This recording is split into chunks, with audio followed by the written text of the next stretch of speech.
guys. Ito yung kamote nilagay ko sa balde na maliit. Ayan. So, mga ilang months na rin ito.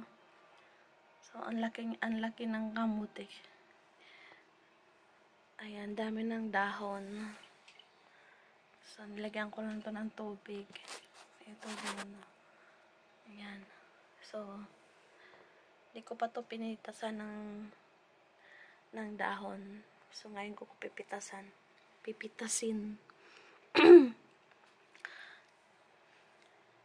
So, pwede na laga ng talbos ng kamote at maiulam. Yan.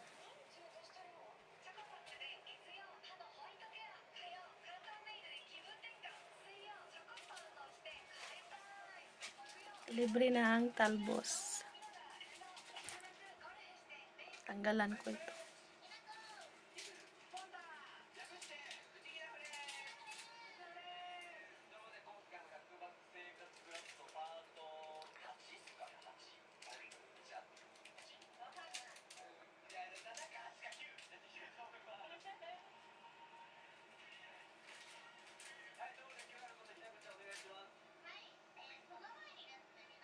Thank you guys for watching.